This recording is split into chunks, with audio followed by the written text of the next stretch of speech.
الحمدللہ وحدہ والصلاۃ والسلام علی من لا نبی بعدہ اما بعد اعوذ باللہ من الشیطان الرجیم بسم اللہ الرحمن الرحیم ایاک نعبد صدق اللہ العظیم اللہم صلی علی سیدنا و مولانا محمد النبی الامی وعلی آلہ وصحبہ وبارک وسلم۔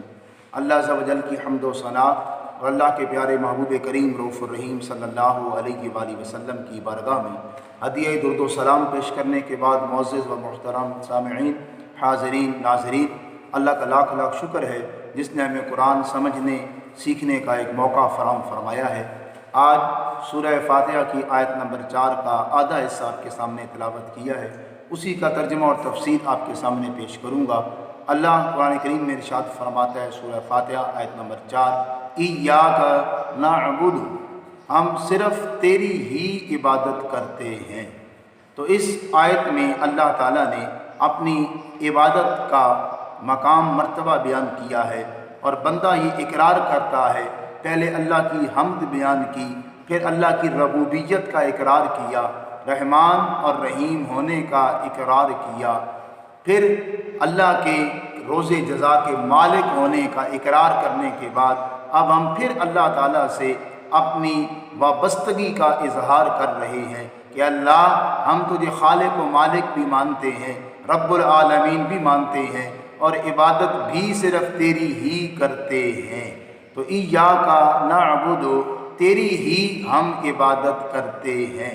یہ تیری ہی کا ترجمہ کیوں کیا جا رہا ہے؟ عربی زبان میں فعل پہلے آتا ہے اور متعلق اس کے بعد ہوتا ہے، فاعل ہو یا مفعول ہو، لیکن یہاں پہ فعل سے متعلق کو مقدم کیا گیا۔ اصل میں عبارت یوں تھی، نعبد ایاک، ہم تیری عبادت کرتے ہیں، پر اس میں خدشہ تھا کہ شاید تیرے علاوہ کوئی اور بھی ہے، تو ایاک کو مقدم کر کے حصر کلام میں زور پیدا کیا کہ ہم تیری ہی عبادت کرتے ہیں، تیرے علاوہ کسی اور کو عبادت کے ہم قابل ہی نہیں سمجھتے۔ اے اللہ، تو ہی عبادت کے لائق ہے۔ تو ایاک نعبد، تیری ہی ہم عبادت کرتے ہیں۔ عبادت کسے کہتے ہیں؟ لغت میں عبادت کا لفظ کا جو ترجمہ ہے، اقصی غایت الخضوع والتذلل، شرع میں حد درجہ کی عاجزی اور انکساری کو عبادت کہا جاتا ہے۔ لغت میں عبادت سے مراد ایسا فعل جس سے معبود راضی ہو جائے، تو عاجزی کے ساتھ اطاعت کرنے کو عبادت کہتے ہیں۔ تو عبادت نام ہے حد درجہ کی عاجزی اور انکساری کا۔ عام طور پہ اسے سجدہ سے تعبیر کیا جاتا ہے، کیونکہ سجدہ میں حد درجے کی انتہا ہے، یہ ماتھا، یہ ناک، اس کی بڑی ویلیو ہے۔ انسان ناک کے لیے کیا کچھ نہیں کر دیتا، کہ فلاں کام کیوں کیا ہے، کہ نہ کرتے تو ناک نہیں رہتی۔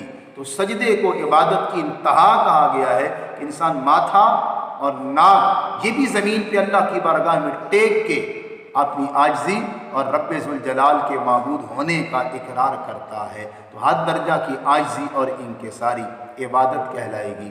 سوال یہ پیدا ہوتا ہے کہ نماز میں قیام بھی عبادت ہے، رکوع بھی عبادت ہے، التحیات بھی عبادت ہے، سجدہ بھی عبادت ہے، تو قیام کرنا نماز میں عبادت ہے، نماز کے علاوہ بھی ہم قیام کرتے ہیں، کیا وہ بھی عبادت میں شمار ہوتا ہے؟ عاجزی انکساری کا اظہار کرتے ہیں۔ ایک استاد آتا ہے کلاس میں، طلباء کھڑے ہو جاتے ہیں، ایک بیٹا والد کی تعظیم میں کھڑا ہوتا ہے، تو کیا وہ بھی عبادت ہوگا؟ تو اس کے لیے حضرت ضیاء الامت جسٹس پیر محمد کرم شاہ الازہری رحمۃ اللہ علیہ بڑی پیاری گفتگو فرمائی آپ نے تفسیر ضیاء القرآن میں اس کے اوپر۔ آپ فرماتے ہیں کہ حد درجہ کی عاجزی انکساری کا نام عبادت ہے۔ اگر یہی افعال نماز کے اندر ہوں تو عبادت، نماز کے باہر ہوں تو عبادت نہیں۔ وجہ کیا ہے؟ آپ فرماتے ہیں اس میں دیکھا جائے گا کہ عبادت کرنے والا، عاجزی انکساری کرنے والے، اس کی نیت کو دیکھا جائے گا کہ اگر جو عاجزی کرنے والا ہے، تذلل کا اظہار کرنے والا ہے، تو کیا چیز اس کو عبادت بناتی ہے؟ تو جس ذات کے لیے یہ حرکات و سکنات کی جا رہی ہیں اس کے بارے میں عقیدہ دیکھا جائے گا۔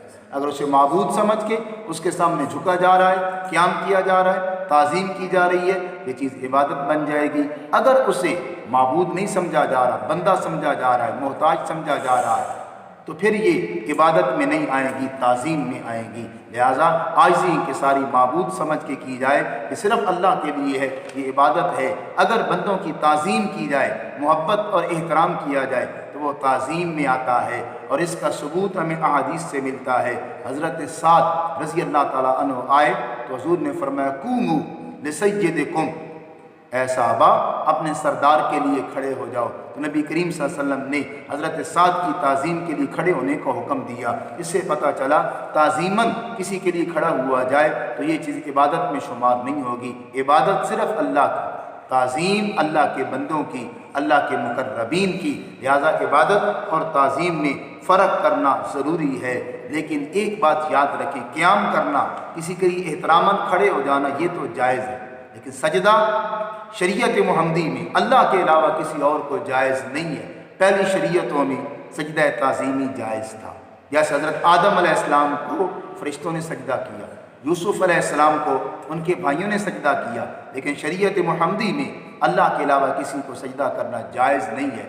پاک نبی نے فرمایا اللہ کے علاوہ اگر کسی کو سجدہ کرنا جائز ہوتا تو میں عورت کو حکم دیتا خامند کو سجدہ کرے، اللہ کے علاوہ کسی کو سجدہ کرنا جائز نہیں ہے۔ تو عبادت حد درجہ کی عاجزی اور انکساری کا نام ہے۔ اب عبادت میں تین چیزیں ہیں، ایاکا کو مقدم کرنے کی ایک وجہ، عابد، عبادت اور معبود۔ اب ایاک نعبد جب انسان کہتا ہے اپنا ذکر بعد میں کر رہا ہے، عبادت کو بھی بعد میں رکھ رہا ہے، ایاک پہلے ہے، تو گویا عبادت کرنے والا اللہ کی ذات میں یوں گم ہو جائے، نہ اپنا خیال رہے نہ عبادت کا خیال رہے، توجہ صرف خالق حقیقی کی طرف رہے، یہ عبادت کا اعلیٰ درجہ ہے۔ اس لیے عبادت کے تین درجات ہیں۔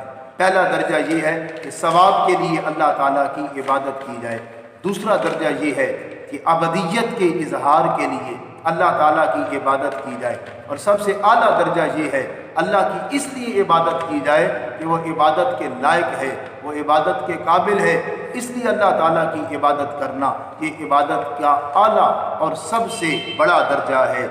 اسی کے لیے حضرت رابعہ بصری کی مثال بیان کی جاتی ہے۔ حضرت رابعہ بصری ایک مرتبہ اپنے ایک ہاتھ میں کوزہ اور ایک ہاتھ میں آگ لیے کہیں جا رہی تھی۔ کسی نے کہا بی بی کہاں جا رہی ہے؟ ایک ہاتھ میں پانی ہے ایک ہاتھ میں آگ، دونوں کا جوڑ کوئی نہیں بنتا، آگ اور پانی مخالف چیزیں ہیں، آپ کدھر جا رہی ہیں؟ کہا یہ میں آگ اور پانی دونوں لے کر خاص مقصد کے لیے جا رہی ہوں۔ کہا کہاں جا رہی ہے؟ کہا یہ کوزہ جو پانی کا بھرا ہوا ہے اس لیے لے کے جا رہی ہوں تاکہ اس سے جہنم کی آگ کو بجھا سکوں، اور جو آگ ہے اس لیے ہے تاکہ اللہ کی جنت کو جلا کے راکھ کر دوں۔ ابھی وہ کیوں؟ اس لیے تاکہ نہ جنت ہوگی نہ دوزخ ہوگی۔ کچھ لوگ عبادت کرتے ہیں جنت کے لالچ، کچھ عبادت کرتے ہیں جہنم سے ڈرتے ہوئے، نہ جنت ہوگی نہ جہنم ہوگی، جو بھی عبادت کرے گا صرف اللہ کے لیے کرے گا۔ تو عبادت کا اعلیٰ درجہ کیا ہے کہ صرف اس لیے عبادت کی جائے کہ اللہ تعالیٰ عبادت کے لائق ہے۔ ایاک نعبد، تیری ہی ہم عبادت کرتے ہیں۔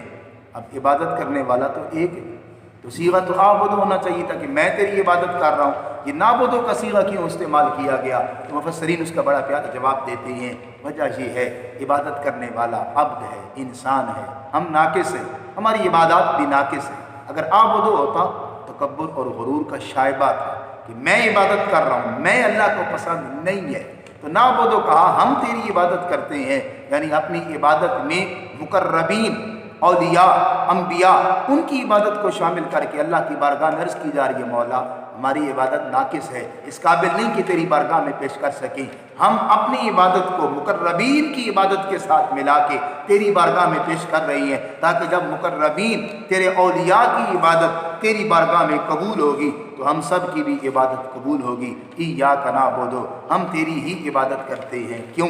اس لیے کہ اللہ عبادت کے لائق ہے۔ اس لیے اللہ نے فرمایا یا ایھا الناس اعبدوا ربکم الذی خلقکم، اے لوگو اپنے رب کی اس لیے عبادت کرو، اس اپنے رب کی جس نے تمہیں پیدا کیا، کیونکہ رب نے ہمیں تخلیق کیا، پیدا کیا، ہمیں ماں کے پیٹ سے لے کر مثال تک لمحہ لمحہ نعمتیں عطا فرما رہا ہے، چونکہ وہ ہمیں طرح طرح کی نعمتیں عطا فرماتا ہے، زندگی دیتا ہے، فضل و کرم فرماتا ہے، گناہوں کو معاف فرماتا ہے، اس لیے اس بات کا حق رکھتا ہے کہ اس کی عبادت کی جائے۔ اللہ کی بارگاہ میں سروں کو جھکایا کرو، جو سر رب کی بارگاہ میں جھکتا ہے اللہ پھر کسی اور جگہ اسے جھکنے نہیں دیتا۔ اقبال نے کہا یہ ایک سجدہ جسے تو گراں سمجھتا ہے، ہزار سجدے سے دیتا ہے آدمی کو نجات۔